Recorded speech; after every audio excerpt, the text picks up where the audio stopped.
a força da nossa vida, né? Saudação nesta noite também aos irmãos que estão na sala, né? A palavra original. Fiquei agora pensando, né? Porque somos tão poucos nesta noite, né? O que será, né? Que leva uma pessoa a não vir a um culto. Aí eu lembro daquela citação ali do profeta, né? Se o Espírito Santo está no seu coração, né? Você mal espera que essas portas se abram para vir aqui ter companheirismo. Vocês estão tão longe, né? Se você estivesse mais perto era melhor, né? As cadeiras estão vazias, você não vem mais para frente, né? Aleluia. Somos tão poucos nesta noite, né? Nas reuniões do irmão Brana, as pessoas procuravam os primeiros assentos. O irmão Brana não está aqui certamente, mas o Espírito Santo que estava no irmão Brana certamente estava com ele, né? Agora o que nós precisamos é desespero, né? Para saber a hora que estamos vivendo. O profeta diz: os sinais da sua vinda devem lançar todo membro de Cristo em desespero.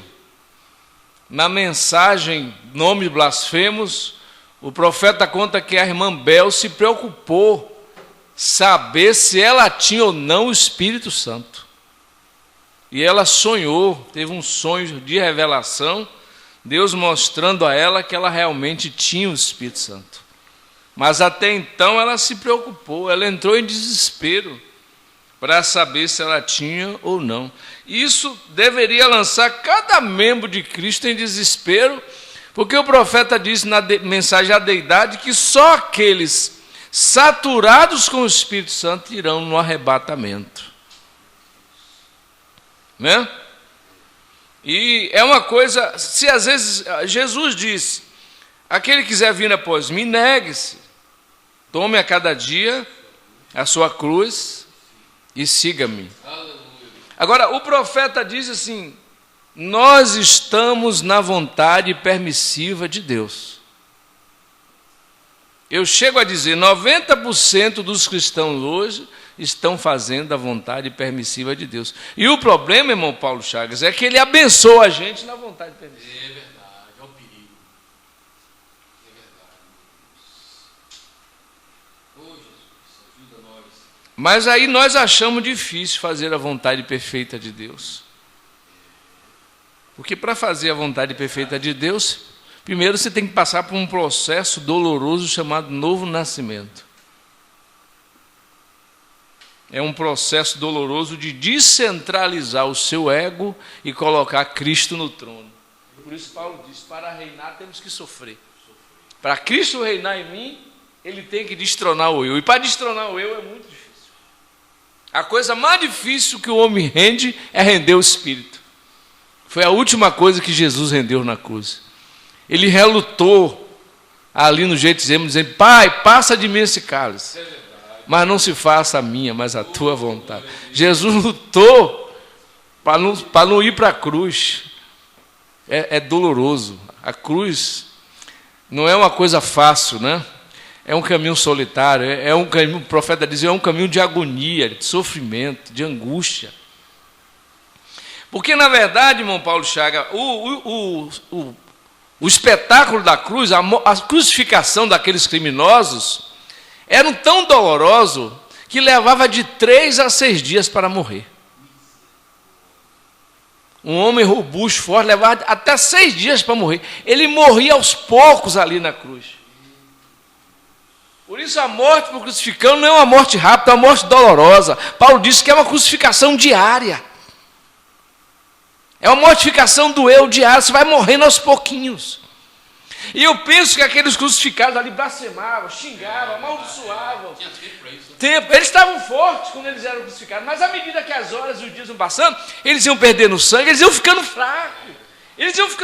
A carne ia cedendo, a fraqueza, as câimbras, as dores, eles iam enfraquecendo, até que o velho homem morria. Enquanto Deus não vê o velho homem morto, ele não pode fazer nada com aquele homem. que o profeta disse que o homem tem que se tornar nada. Martinho Lutero disse: Deus cria a partir do nada. Enquanto o homem não se tornar nada, Deus não pode fazer nada com ele. Aleluia. Então você tem que chegar a ser nada. Aí João disse: importa que eu diminua e Cristo... Mas é tão difícil hoje, né? Pastor Leonildo estava falando quarta-feira aqui sobre ministros, né? O diabo está levantando ministros. Você sabe que isso é verdade? Sabe o que o profeta disse? Quando Satanás chega, o primeiro lugar que ele vai, quando ele entra na nação, ele vai aos reis e aos governantes. Primeiro ele vai aos reis. E depois ele vai para onde? Ele vai para os ministros. E entrando na nação, ele toma a política. E depois ele toma a religião. Não são os dois braços de Satanás? A política e a religião? É por isso que a coisa está desse jeito. Né? E dos ministros ele passa para o povo. Ele tem acesso ao povo, então. E Satanás, diz Mombrana, quer ser adorado. Satanás, ele caiu aqui para cumprir o seu propósito. E ele está cumprindo. Jactância, orgulho, né? Soberba, tudo isso é Satanás, né? Quando você vê o homem dizer que tem um Espírito Santo, sai por aí arvorando, se dizendo muita coisa, eu tenho certeza que ele não tem o Espírito de Cristo. Porque o homem mais poderoso que já pisou aqui, quando foi falar de si mesmo, disse: eu sou manso e humilde de coração. E quando ele foi mais adiante, você vai ver mais um pouquinho dizendo assim: tomai sobre vós o meu jugo e aprender de mim, que sou manso. Você vê, Jesus tomou o jugo da humildade, tomou o jugo da pobreza, tomou o jugo da mansidão. Sabe o que é jugo? É colocar uma canga sobre os seus ombros e caminhar lado a lado com Jesus. Porque não se pode colocar dois animais de porte diferente, é jugo desigual. E Deus não faz jugo desigual. Então, para andar com Jesus, tem que ser cordeiro como Jesus, tem que ser manso como Jesus. Cavalo chucro não pode botar jugo. Tem que ser animal domado. Né? Você tem que ser domado pelo Espírito Santo. E Jesus disse isso, que ele era domado, ele é subjugado ao Pai, a Deus. Mas nós não queremos, o profeta disse... Às vezes nós duvidamos se somos cordeiros. Nosso espírito se põe rebelde. E em verdade duvidamos se somos cordeiros. Mas a pomba guiou o cordeiro. E onde quer que a pomba guiasse, o cordeiro estava disposto a ir. Até para o matadouro. Aleluia. Isaías 53 diz: ele foi perante ovelha muda, perante os seus tosqueadores. Aleluia. Como ovelha muda, ele não abriu. Mas aí, se mexer com nós, aí a gente quer comer chumbo grosso. Ah, não, comigo não. Se bater na minha face, eu viro a outra, não. Eu bato. É por isso que nós estamos na condição que estamos. Nós não sabemos quem somos. Jesus sabia quem ele era. E quando você sabe que você é, algo sucederá.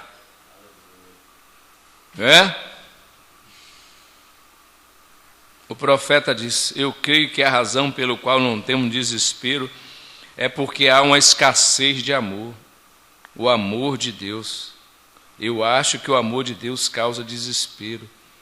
Se Deus está em você, o sinal dentro de você, e você vê as condições dos tempos e as pessoas andando no pecado de maneira que estão, e isto o lançará em desespero. Eu creio que lançará. Os sinais da sua vinda devem lançar todo membro de Cristo em desespero acerca de nossas almas, do nosso bem-estar para o futuro. O que nos adianta ganhar o mundo inteiro? Para que estamos vivendo? Para que você trabalha? Para que você está comendo? Para que você está se esforçando para viver? E para que você está vivendo? Para morrer. E você não está preparado para viver até que você esteja preparado para morrer. É verdade. Não é? Eu fiquei pensando outro dia, ouvindo uma cantora que era muito famosa, morreu, e ela começou numa igreja batista, e ela tinha uma voz singular, né? Mas ela trocou tudo aquilo pela glória do mundo. Trocou Jesus por fama, trocou Jesus por dinheiro. Eu chego a pensar que ela fez mais sucesso que Elvis Presley. Ela foi muito premiada, né? Ela foi muito visada, porque ela realmente tinha uma voz diferenciada. Mas ela morreu sem Cristo, né? Onde ela está nesta noite? O que ela fez da fama dela, do sucesso? O que adiantou? Né? Porque o diabo mostra coisas que você pode receber aqui e agora. Mas e depois? Quando o diabo foi tentar Jesus, ele mostrou coisas daqui. Coisas que o olho pode ver. Coisas dos sentidos. Prazeres imediatos que atende só aqui, enquanto você viver, enquanto você tiver saúde, para gozar. E depois? E o bem da sua alma?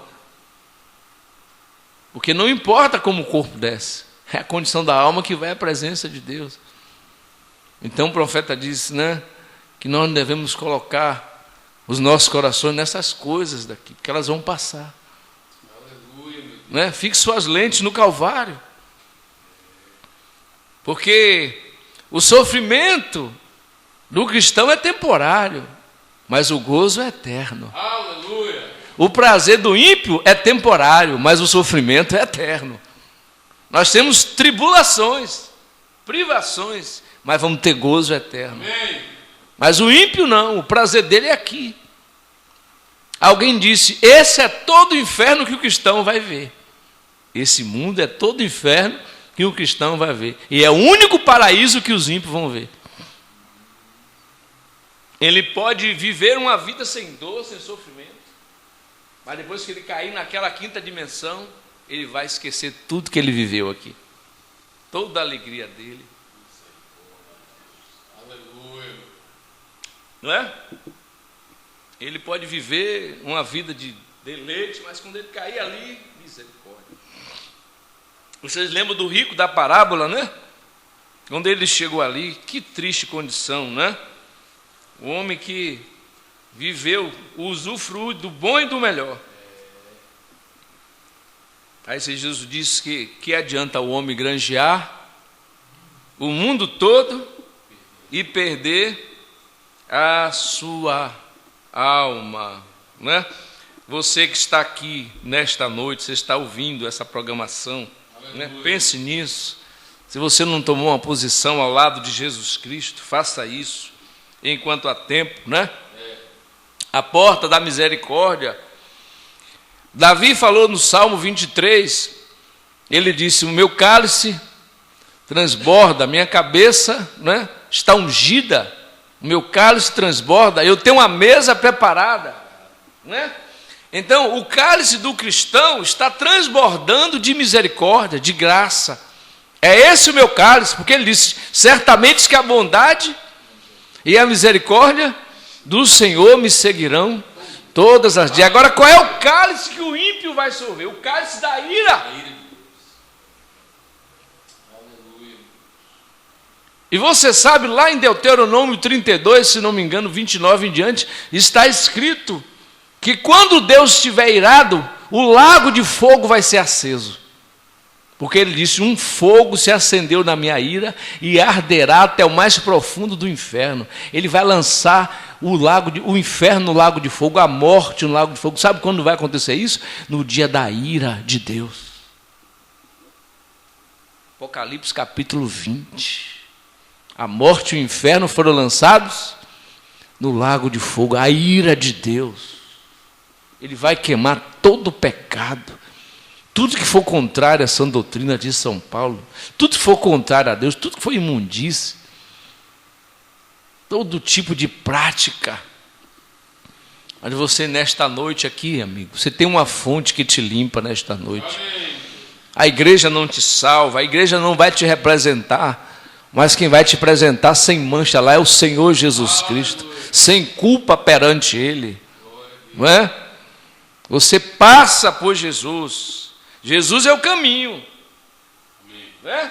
Ele disse: eu sou o caminho, a verdade e a vida. E Jesus consagrou esse caminho pelo sangue dele, pelo véu, pela sua carne, pelo sangue derramado. Então, quando você entra nesse caminho, você é lavado, você é purificado, você é santificado, para você ter direito a andar nesse caminho, e você sai santificado do outro lado. Quando você chegar lá na eternidade, o Pai vai te receber, porque Jesus te lavou. Aleluia. Ele vai te dar acesso, porque aleluia, sem o sangue de Jesus, você não tem direito de entrar no céu. Glória a Deus. Você não vai chegar lá e dizer: eu fui batista, eu fui da Assembleia. Isso não te lava, isso não te justifica. Quem te justifica é o sangue de Jesus.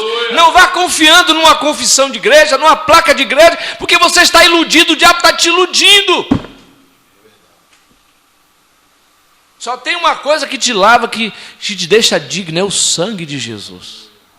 Se andarmos na luz, como Ele na luz está, temos, e o sangue de Jesus nos purifica de todo pecado. Aleluia.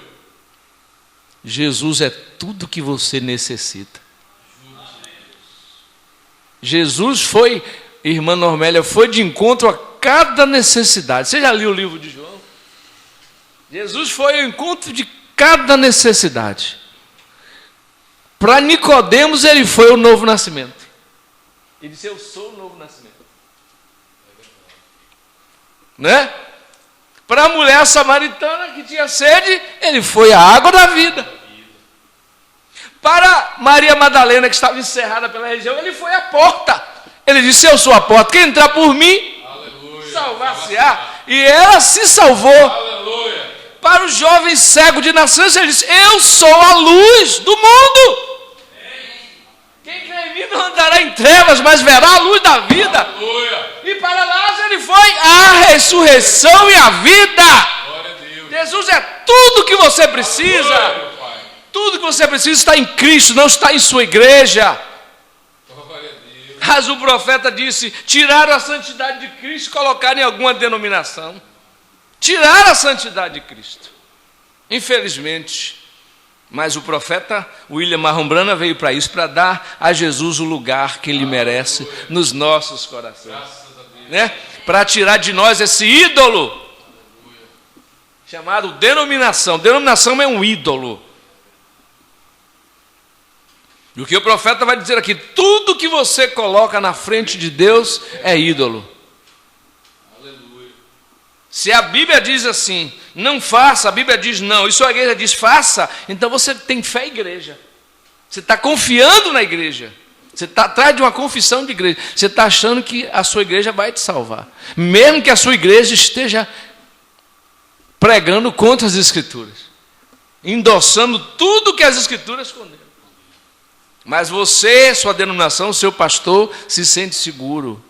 Mas a Bíblia diz em 1 Pedro capítulo 4 que somente o justo se salvam. Onde aparecerá o ímpio e o pecador?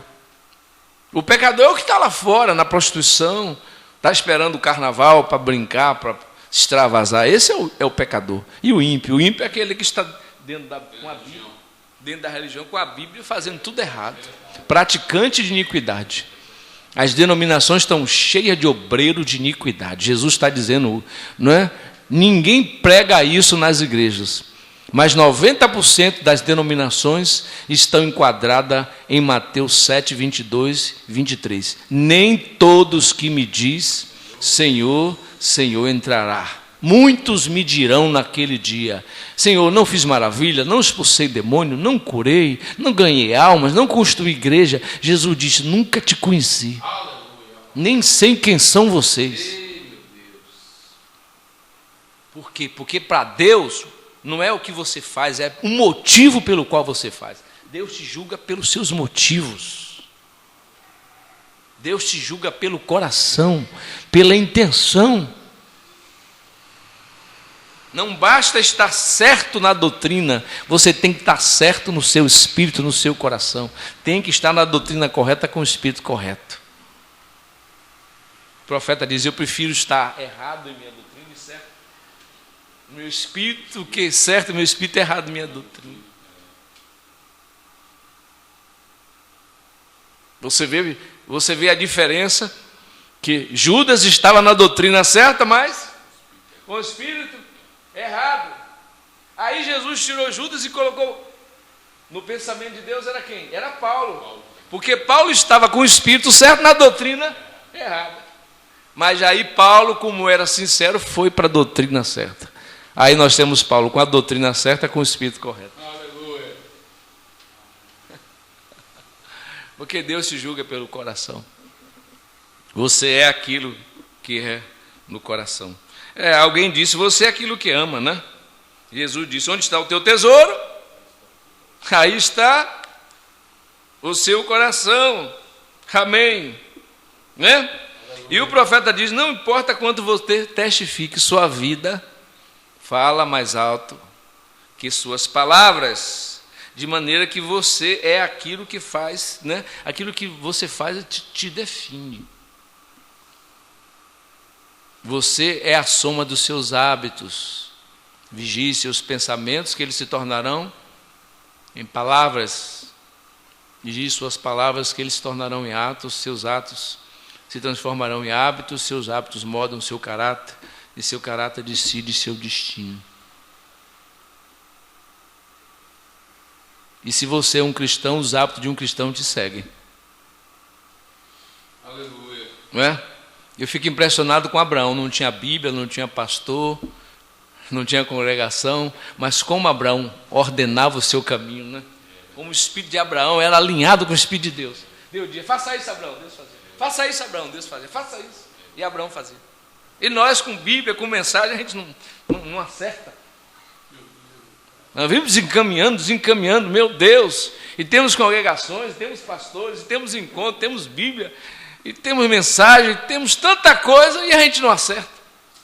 O que é que está errado conosco, Jesus? Mas o espírito de Abraão era um espírito tão correto, né? Deus se agradou tanto de Abraão e foi chamado amigo de Deus. Lá em Isaías 41 ele diz, Abraão, meu amigo. Amém. Mas vamos ler a Bíblia, né? Aleluia. Como foi citado, Romanos 12.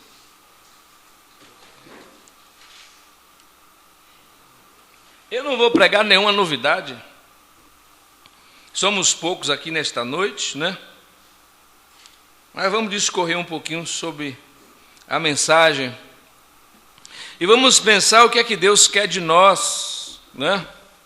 Deus que é infinito, que é perfeito, que é eterno, que é onipotente, não precisa de nada, não depende de nada, mas Ele busca algo em nós, né? Deus é tão rico, mas alguém diz assim, não há ninguém tão rico que não possa receber. Tem ninguém mais rico do que Deus? Ele diz que é o dono da prata e do ouro, minha prata. Tudo é dele, né? O mundo e os que nele habitam. Do Senhor é a terra e a sua plenitude. O mundo e os que nele habitam. Agora Deus tem falta de algo. Romanos 12. Rogo-vos, pois, irmãos, pela compaixão de Deus, que apresentei os vossos corpos em sacrifício vivo, santo. Aí onde é que fica aquela teoria? Deus só quer o coração. Vossos corpos em sacrifício vivo, santo e agradável a Deus, que é o vosso culto racional. E não sedes conformados com este mundo. Essa é a minha tradução. Em outras diz, não vos conformeis com este mundo, mas sede transformado. Aí o verbo está na passiva, né? Sede transformado pela renovação do vosso entendimento, o pronome quer dizer, do vosso entendimento, para que experimenteis qual seja a boa, agradável e perfeita vontade de Deus. Amém, Jesus. Ajuda nós, Senhor, a passar por esse processo de transformação, antes que venha uma deformação.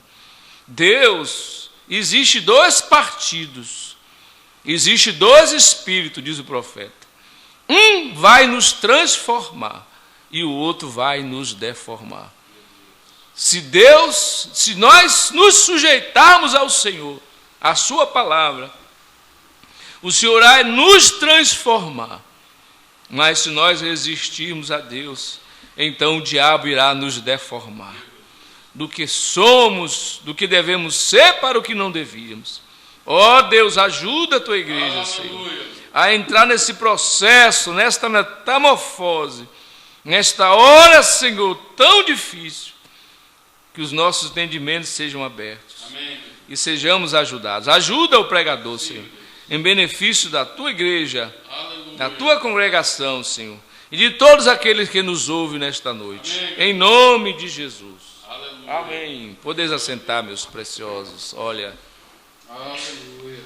Você vê que Paulo está falando aqui sobre apresentar os vossos corpos em sacrifício santo e agradável a Deus. Ele está falando de um culto agradável a Deus. Há uma frase que diz assim: não vá para o culto, né, esperando que o culto agrade a você. Não vá para a igreja esperando que o culto te agrade, mas vá para a igreja e ofereça um culto agradável a Deus. Aleluia. Ofereça um culto agradável a Deus. Um culto racional. Olha, o profeta diz que o nosso propósito é sermos adoradores. Quantos creem nisso? Amém. Agora, Deus não quer adoração forçada. Satanás, ele exige adoração, não é?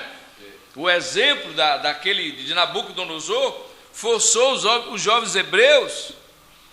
Ele não deixou em aberto para quem quisesse, ele forçou. Ele disse: se vocês não adorarem a minha estátua, vocês vão ser lançados na fornalha aquecida 7 vezes. Mas Deus não força a adoração. Mas Satanás, para engendrar, para levar o homem a adorá-lo, ele tem que enganar o homem. Ele tem que mentir. Ele tem que se passar por Deus. Satanás é manhoso. Satanás é terrível, não é? É astuto. Ele chegou lá para São Martim, coroado, bonito, disse: olha, Martim, você não me conhece não, Martim? Eu sou Jesus, Martim. Me adore, ajoelha, Martim. O diabo, para ser adorado, ele precisa criar um artifício, até o ponto de dizer que é Jesus. Aleluia. Né? Então, Paulo chega a dizer assim: se vocês, né, não permanecerem no meu ensinamento, vocês vão crer em outro Jesus que eu não estou pregando. Vocês vão receber um outro Espírito, um outro Jesus. E isso está se cumprindo. O profeta está dizendo para nós aqui. Me permita, meus preciosos, o perigo, né? Ele diz assim: o Deus desta era maligna cegou os olhos das pessoas que absolutamente adoram a Satanás em cerimônias religiosas. Aí ele vai assim: o Deus deste mundo, Satanás, Éden Satânico 21, é a pessoa adorada deste mundo, e pessoas ignorantemente adoram a Satanás. Porém, é Satanás personificando a si mesmo como a igreja. Adoram a Satanás pensando que estão adorando a Deus através da igreja. Sabe por quê, meus preciosos? Porque Deus não aceita qualquer adoração. Adoração como Caim, Deus recusou. Deus não é obrigado a aceitar o culto que não seja racional, que não seja segundo o seu entendimento. Por isso Jesus disse que temos que adorá-lo em espírito e em verdade. Aleluia. Nós temos que adorá-lo na palavra. Amém. A maneira de você adorar a Deus corretamente é olhando na sua palavra. da maneira que Deus estabeleceu para que adorássemos. Adoram a Satanás pensando que estão adorando a Deus através da igreja, porém é a forma que tem feito Satanás. As pessoas ignorantemente adoram Satanás, crendo que estão adorando a Deus. Agora, você vê lá em Tessalonicenses, né? Capítulo 2, Paulo diz: se assentaria no templo de Deus, ostentando como se fosse Deus. Aí eu ouso a dizer, antigamente a gente pregava isso e dizia, não, mas isso aí é o falso profeta, isso aí é o Papa, é o anticristo. Mas muitos pastores têm se feito anticristo. Um certo pastor aí, de uma denominação televisiva aí, recebeu um ferimento, foi atacado por uma faca, alguém agrediu ele, cortou o pescoço dele, pegaram o sangue dele, estão dizendo aí que o sangue dele tem poder para curar.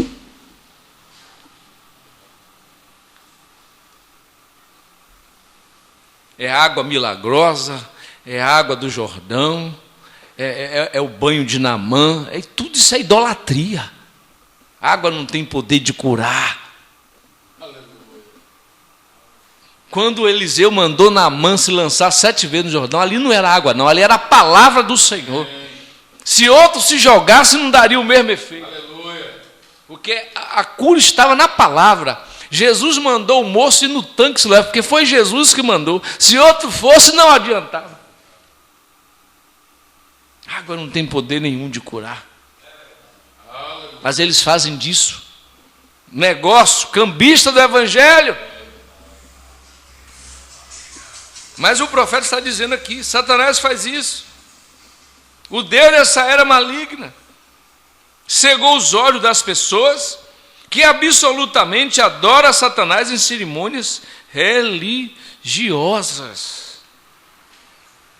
Veja aqui, agora esteja certo de Deus, o profeta diz assim, agora alguém pode me pedir para cancelar o que acabo de dizer? Aquela era a perfeita e apropriada imagem de hoje. Provavelmente nós pensamos que não somos adoradores de ídolos, porém o somos, e o governo permite. As pessoas deste dia adoram ídolos, porque elas adoram, porque algumas delas adoram artista de cinema, em lugar de ídolo, inclusive artistas gospel, né? Tem assovio, ovacionamento, aplausos, tudo isso é ídolos, não é? Alguns adoram o dinheiro como ídolo. Mamon é um deus, né? Inclusive Paulo diz assim, o avarento é idólatra, aquele que confia mais em Deus, mais no dinheiro que em Deus. Você põe o dinheiro na frente, né?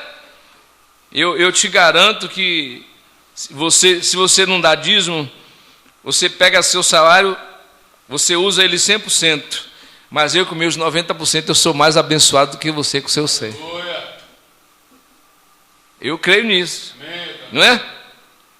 Porque o meu Deus faz milagre, não é o dinheiro. Deus faz milagre. Deus repreende o devorador.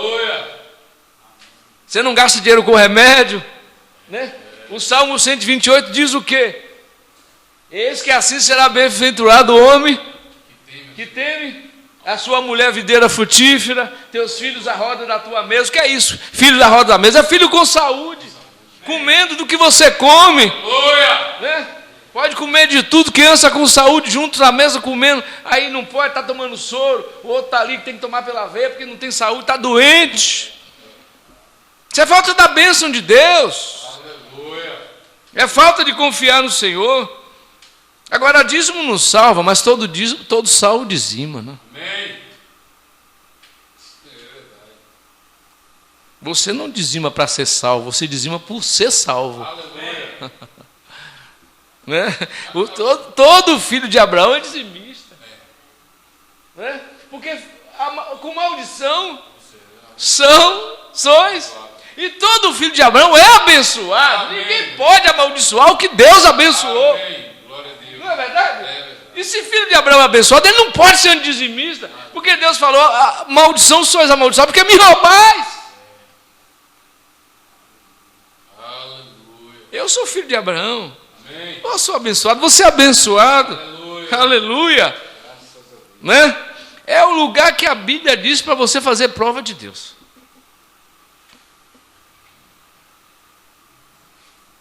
Adoram dinheiro como ídolo, e os idólatras não entrarão no reino dos céus, né? E alguns adoram artistas de televisão como ídolos. Misericórdia, nenhum de nós está fazendo isso aqui. Graças a Deus, né? Não tem pregador projetado aqui, não tem ministro projetado aqui. Quem está projetado aqui é Jesus Cristo. Aleluia. Ele é aquele que há de ser glorificado. Aleluia. Olha só, até mesmo o diabo, nosso grande adversário, é tão astuto que tem feito com que a igreja ocupe o primeiro lugar antes de Deus para muitos. Ela pode ser um grande edifício, ela pode ser uma grande denominação, e outra vez, ela pode ser uma grande congregação, mas não deixe nada vir antes de Deus em seu coração, amém? Amém. Não deixe nada vir antes de Deus. Qualquer coisa antes de Deus é um ídolo. Aleluia. Por isso ele disse, não farás outros deuses não terás outros deuses diante de mim. Agora, como eu disse, Deus não precisa forçar a adoração. Deus nos leva a um impulso de adorar. Não é? Agora, o que acontece? Né? Existem 3 coisas que acontecem. Lá no Salmo 81, Davi disse, né? Deus falando de Israel.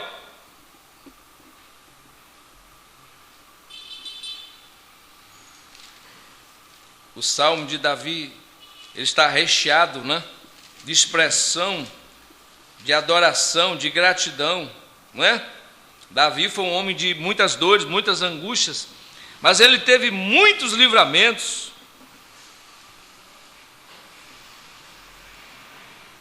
Ele diz assim: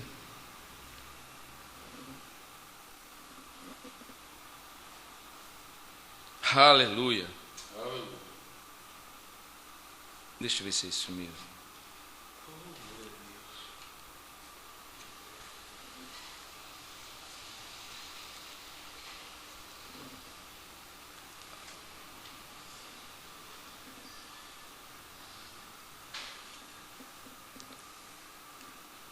Aleluia.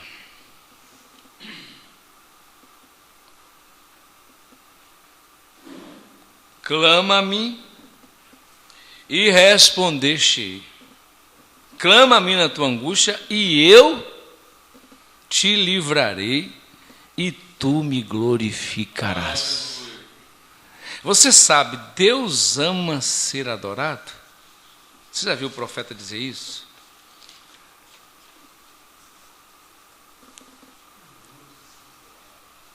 Ele diz assim: Deus gosta de ser adorado. E quando você o adora, não é exatamente cantando um cântico. Nós cantamos, mas cantamos no espírito de adoração. Veja você sente o espírito ressoar. Ele fez o homem e o homem caiu. Assim ele desceu e redimiu ao homem, porque Deus ama ser adorado. A própria palavra Deus quer dizer objeto de adoração. É isso que vem entre nós, como uma coluna de fogo, como algo que muda nossos corações. É o próprio Deus que disse: haja luz e houve luz. Ele é o mesmo ontem, hoje e eternamente. Agora, a adoração não é uma coisa de lugar. A mulher samaritana disse: vós dizeis que é em Jerusalém, nós dizemos que é nesse monte. Aí Jesus disse: nem neste monte, nem em Jerusalém adorareis o Pai, porque o Deus é Espírito. Então a adoração não é uma coisa de local, não é uma coisa de lugar, não é uma coisa de momento. Não é uma coisa que eu vou dizer assim, bom, são 8h30, vamos orar, vamos adorar. Não, não tem horário. Ou você não disse, olha, na beira desse rio, vamos adorar. Não. Adoração é uma coisa espiritual. Você adora o tempo todo. Quando você sai da igreja, você sai da reunião, mas você continua na presença dele. Aleluia. Amém? Amém. Você vem com espírito de adoração e volta para casa com espírito de adoração. Sabe o que acontece conosco, irmão Paulo? É que quando o culto termina, nós nos desconectamos de Deus. Tem pessoas que chegam ali fora e perguntar, o que foi que o pastor pregou? O que foi falado no culto? Não sabe, já entra em outro assunto. Mas sabe, eu lembro a história daquela irmãzinha, que ela foi para um culto, e lá era dezembro, final de ano, não lembro, era um culto. E estava nevando bastante naquela noite. Mas ela saiu do culto e ela estava caminhando com Jesus. E de repente ela foi caminhando, ela viu o maníaco que ia atacá-la, mas Jesus ainda estava com ela. E ela fez uma pequena oração. Ela orou. Ela falou com Jesus. Ela não se desconectou de Deus. Ela não ficou pensando em outra coisa, porque se ela ficasse distraída, dispersa, talvez ela não percebesse o perigo que estava rondando ela, mas ela estava em espírito. É verdade. E quando a situação ficou, ela começou a orar. E ela olhou para um lado, ela pensou em correr para a casa de alguém, mas ela viu que estava difícil, não tinha ninguém na rua para ajudá-la. Mas Deus é o socorro bem presente. E de repente, sabe o que Deus fez? Pegou um cachorro que estava deitado ali, levantou, virou para o cara, começou a rosnar. O homem olhou e disse, não vai dar não, e aí ele caiu fora. Aleluia. O cachorro foi lá, se deitou na porta e ficou quietinho. E ela foi para casa. Aleluia. Mas estava, aleluia. Leve Jesus para casa. Amém, vá para casa com Jesus. Aleluia. O culto não começa aqui, o culto termina aqui. O culto começa na sua casa. Veja assim, ó. O profeta diz assim, na mensagem, esteja certo de Deus, o testemunho da irmã Meda, né? Escutando sua voz, parágrafo 12. Esta manhã, quando viemos ao culto, minha esposa disse, querido, não digo isso com motivo de elogiar ninguém, porém ontem à noite me assentei ao lado de uma mocinha. Ela tinha uma boina como elas usam, se podia ver que ela havia estado com Jesus. Coisa boa, né? Tinha uma aparência tão dócil, sua alma era suave, seus olhos eram tão claros, não estava escondendo nenhum pecado. Havia estado na presença de Deus. Aleluia. Agora tem pessoas, irmãos, que ficam dependendo do culto para se encher. Aí diz, o culto foi bom, o culto não foi bom. O culto não foi feito para agradar você, o culto foi feito para adorar a Deus. Aleluia. Não espere que o culto agrade a você, mas ofereça a você um culto agradável a Deus. Aleluia. Muito bem. Faça do seu lar o seu culto, o seu altar. O que o profeta cobrava? Que tinha que voltar a ter um altar familiar na igreja. Não é? Agora, somos noiva de Cristo? Somos? Amém. Estamos namorados dele?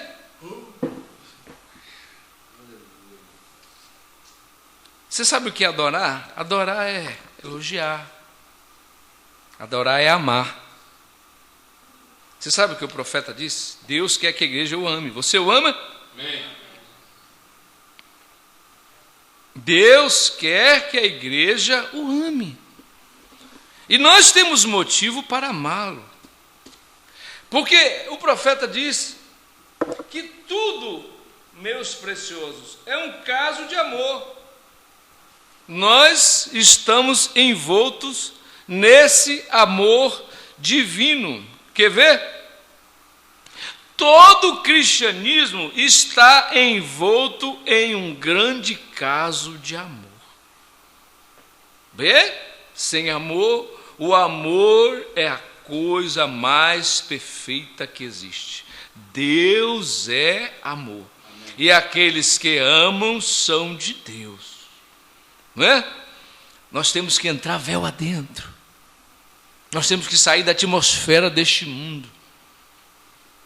As nossas mentes precisam ser transformadas, renovadas.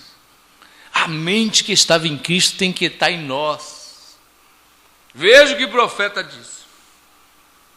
Paulo diz: embora eu falasse a língua dos homens e dos anjos, embora eu compreendesse todos os mistérios, e tivesse fé para mover a montanha, entregasse meu corpo para ser queimado como um sacrifício, desse modo, desse todos os meus bens para alimentar os pobres, sem amor eu nada seria. Jesus disse: muitos virão naquele dia e dirão: Senhor, Senhor, eu não expulsei demônio em teu nome, eu não fiz muitas coisas poderosas em teu nome, eu não profetizei em teu nome. Todos aqueles grandes sinais e coisas que vemos hoje, Jesus disse: eu lhes direi, afastai-vos de mim vós, que praticais a iniquidade, eu nem mesmo vos conheço, vê, sem amor. Então, quando Deus ancora o seu amor no coração humano, há algo como testemunho pessoal. Se eu for condenado quando eu chegar diante do trono do julgamento de Deus, no fim do tempo, se isso for planejado e assim eu tiver que me colocar em sua presença, e ele apontar o seu dedo majestoso para mim e disser: afasta-te de mim. Se eu mantiver esta mesma atitude que eu tenho agora, e eu for para o inferno, eu continuarei amando, vê? Ele é justo. Em primeiro lugar, eu mereci estar ali. Aí nós o amamos porque ele nos amou primeiro. Ele te amou? Amém. Amém. E te predestinou. Aleluia.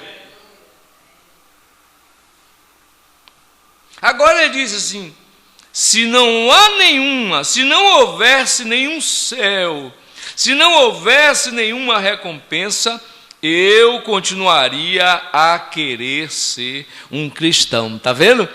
Nós não adoramos a Deus somente porque Ele nos abençoa. Não é porque Ele nos dá isso, nos dá casa, nos dá uma família. Nós o adoramos pelo que Ele é, não pelo que Ele faz. Aí o profeta está dizendo aqui: mesmo que não houvesse nenhum céu, mesmo que não houvesse nenhuma recompensa, eu continuaria querendo ser um cristão. Aleluia. Porque a noiva não está querendo as bênçãos de Deus. Porque na verdade, irmão Cláudio, muitos amam as bênçãos de Deus, mas um santo ama o Deus das bênçãos. Aleluia. E nós não estamos querendo as bênçãos, estamos querendo é Ele. Aleluia. Não é as bênçãos de Deus, é o Deus das bênçãos que nós queremos. Nós não queremos os presentes do noivo, nós não queremos os dons do noivo, nós queremos o noivo. É Ele que nós amamos. Nosso coração é para Ele. Por isso o profeta está dizendo: ainda que não houvesse céu, não houvesse recompensa, eu queria ser um cristão. Ele diz: é simplesmente uma satisfação perfeita, a paz que supera todo o entendimento. Ninguém dá o que Jesus dá. Ninguém pode fazer o que só Deus pode fazer. Olha, dentro da nossa alma tem um lugarzinho, e o profeta diz que não tem célula, não tem no animal, só tem no homem, é um pequeno lugar chamado alma. Ali é o trono de Deus. E o profeta diz: nada te preencherá, a menos que Deus entre naquele lugar e o preencha. Ele diz: a paz que supera todo entendimento. Eu não trocaria isso por nada, nem eu. O diabo não tem nada que possa comparar. Porque às vezes as pessoas trocam prazer, confundem prazer por felicidade. As pessoas se iludem, por quê? Porque o corpo humano produz prazer, produz hormônios naturais como a endorfina, dopamina, serotonina, são hormônios do prazer. É sensações de prazer que você sente, são coisas que vão e passam, são efervescentes, mas isso não é felicidade. São só prazeres temporários. As pessoas pensam que isso aí é felicidade. Quando elas ganham dinheiro, quando elas são promovidas, quando elas têm relações íntimas, elas acham que aquilo é felicidade, aquilo é somente prazer.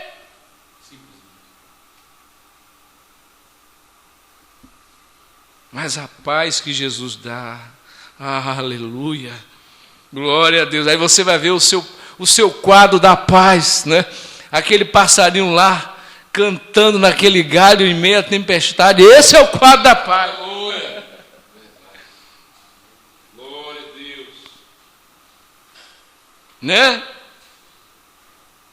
Ele assim, eu nunca encontrei nada que me preenchesse tão perfeitamente, e nada jamais havia tocado os limites, até que uma noite Jesus Cristo entrou neste meu coração irlandês e fez de mim uma pessoa diferente. Amém. Aleluia. Aí muitas pessoas só queriam as mãos de Jesus. Os 10 leprosos, os 9 leprosos queriam as mãos de Jesus para curar. Mas um samaritano queria a presença de Jesus. Bastou Jesus curá-lo. Muitas pessoas afluíam simplesmente para tocá-lo, para extrair dele virtude. Mas quantos ficaram na sua presença? Né? Aqui no 55 dessa mesma mensagem, o profeta diz algo tremendo aqui. Ele diz assim: você, lendo a Bíblia, você apenas não lê como se estivesse lendo um jornal. Esta Bíblia está escondida dos sábios entendidos. É verdade. Né? Nem olho viu, nem ouvido ouviu, nem jamais penetrou no coração humano as coisas que Deus revelou para aqueles que Ele ama. Por isso Paulo diz, não atente para as coisas que você vê, as coisas que são temporais, mas as que se não vê são eternas. Por isso, para você ver o reino, você tem que nascer de novo. Porque o reino não pode ser tocado, o reino não pode ser sentido, o reino não pode ser experimentado pelos sentidos, o reino tem que ser crido pela fé. Por isso foi que Moisés deixou a glória do Egito, porque ele viu o reino, ele viu a glória. O Egito se dissolveu, o Egito não existe mais, mas onde está o reino de Jesus Cristo, ao qual ele deixou o Egito por ele? Por isso Mombana disse, a fé de Moisés paralisou o Egito, parou a glória do Egito. Mas com Ló foi o contrário, o brilho de Sodoma paralisou a fé de Ló. A glória do mundo vai paralisar a nossa fé, ou a nossa fé vai paralisar o mundo?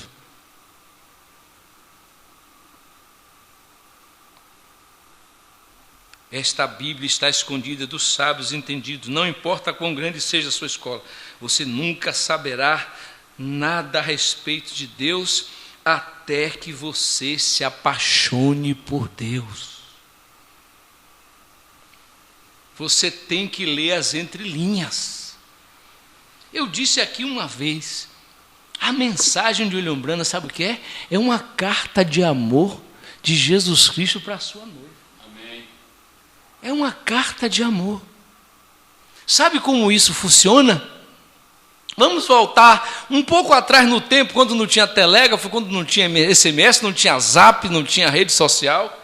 E aí um moço que namorava com a moça se correspondia através de cartas.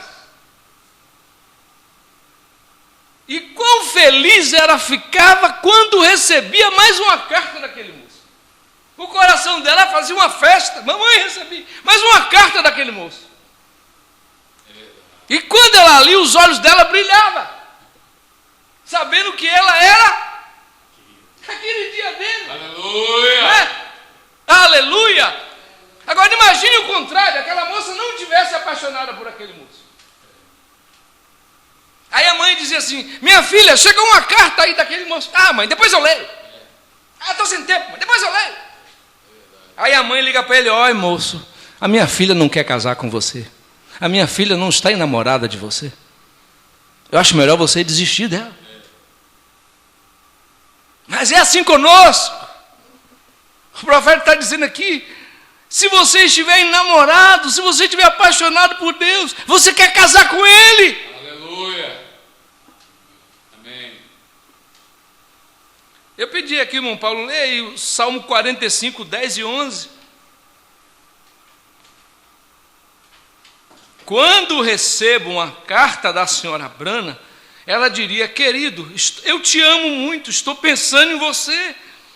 E isto ela está dizendo aqui no papel, mas eu posso ler as entrelinhas, porque estou apaixonado por ela. Eu sei a respeito do que ela está falando, amém? Pode ler a carta e não pensar sobre aquilo, mas eu sim, porque ela me ama, eu a amo, é um caso de amor. E quando você nasce de novo de Deus, ler a Bíblia se torna mais do que apenas uma história. É um caso de amor entre o crente e Deus, revelado aos pequeninos. Aleluia. Glória a Deus. Salmo 45, versículo 10 e 11. Aleluia. Olha o que está escrito. Ouve, filha, e olha, inclina teus ouvidos. Esqueceste do teu povo e da casa do teu pai? Então o rei se afeiçoará à tua formosura, pois ele é o teu Senhor. Adora-o. Amém. Aleluia. Glória a Deus. Sara chamava Abraão de Meu Senhor. meu Senhor. E a noiva, o seu marido é seu Senhor. E ela faz o quê? Ela adora ele. Aleluia. Aleluia. Glória a Deus. Graças a Deus. Hein? Graças a Deus. Olha, eu vou encerrar. Mas eu vou dizer uma coisa: vocês que passam lutas, dê graças a Deus. Eu estava em casa pensando assim: todo cristão, ele é como ouro. São Pedro diz que a prova da nossa fé, e o profeta dizia: um caráter de Jesus Cristo é igual ao ouro. E esse ouro vai fazer parte da coroa de Jesus. Não é verdade? Aleluia. A mulher virtuosa é a coroa do seu marido. A igreja é a coroa de Cristo. Amém. Por isso que aquele demônio não enganou Martim, porque ele estava coroado. Ele não foi coroado ainda. Os seus santos o coroarão. Aleluia. A sua noiva vai coroá-lo. Rei dos reis e Senhor dos senhores. Salomão diz: a mulher virtuosa é a coroa do seu marido. Mulher virtuosa, quem achará? O seu valor excede. Agora, se o ouro pudesse falar, o ouro não fica preocupado com a gente. O ouro diz assim: por mim não, pode vir fogo. Quanto mais fogo, mais puro eu vou ficar. Aleluia. Né? Quanto mais fogo vir para mim, melhor eu vou ficar. O fogo não tem medo do ouro. O cristão que sabe quem ele não tem medo de prova. Verdade. Arrebente onde arrebentar, você não pode ir de mal a pior. Aleluia. Glória a Deus. Você não pode se perder, você não pode sofrer prejuízo. Você é mais que vencedor. Você está selado no reino de Deus. Graças a Deus. E toda prova que vem para você só serve para te aperfeiçoar. Aleluia. Graças a Deus. A Jerusalém é feita de pedras preciosas.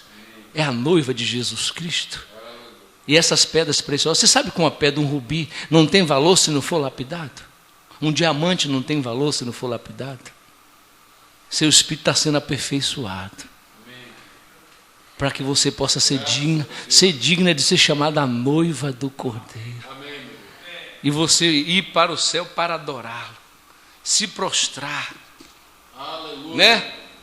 Ame-o, pois ele é o teu Senhor. Ele é o teu Deus. Aleluia. Ele está te dando o melhor. O profeta disse que Moisés estava no pior de Deus. E o pior de Deus é melhor do que o melhor que o mundo tenha Aleluia. para oferecer. Graças a Deus. O problema é nós reconhecermos a nossa posição. É saber quem somos. Aleluia, meu Deus. Quando você souber quem você é, algo sucederá. Você sabe que eu descobri? Você já leu a mensagem, o homem interior? eu descobri o homem interior que está aqui dentro. Por isso eu não me importo mais com o homem de fora, Romanos 7. Porque eu sei quem é o homem interior que está aqui dentro. Agora eu conheço o meu espírito. Agora eu sei quem sou. Não é? Porque na verdade, esse homem interior, ele é um cavalo. Ele é como um cavalo, mas ele tem rédea. Ele tem cabresto. Ele tem freio. E quem controla ele sou eu. O homem de dentro controla de fora. Não empina não, rapaz. Você segura você aqui. Eu dou uma aqui você. Eu tenho espora também, dou uma esporada nele. Né? Dou uma puxada nele, puxa a rédea, dá umas esporadas. Fica aí, rapaz. Quem manda em você é o homem de dentro. E esse homem é Cristo. Você sabe que você é. Suas fraquezas não tem nada a ver, porque o sangue de Jesus te purifica. Ele te limpa de todo o pecado. Deus abençoe a igreja de Salvador, em nome de Jesus. Que maravilha! Que maravilha! Vamos ficar de pé? Levante sua mão. Peça que Deus continue abençoando o nosso pastor Marco Antônio nessa unção maravilhosa, seu ministério, irmã Bárbara, sua igreja, no nome do Senhor Jesus Cristo. Senhor nosso Deus, sela essas palavras, Senhor. Que nós possamos descer, levar conosco, Senhor. E ali à noite, ao deitarmos, nós podemos estar meditando quem somos nós, o valor que nós temos diante de Deus. Então recompensa cada um que esteve aqui presente, Pai. E assim como tem aquele ditado, quem veio perdeu mais uma oportunidade de ser abençoado. Mas nós estamos aqui presentes, Pai. Então leva de volta para o nosso horário na tua proteção, nos guardando, nos dá uma noite reparadora, Senhor. Nós te pedimos com perdão dos nossos pecados. No nome do Senhor Jesus Cristo. Amém. Deus abençoe um outro no nome do Senhor Jesus Cristo. Os irmãos da sala revelada, Deus continua abençoando. Você foi abençoado, porque nós aqui fomos abençoados. Amém.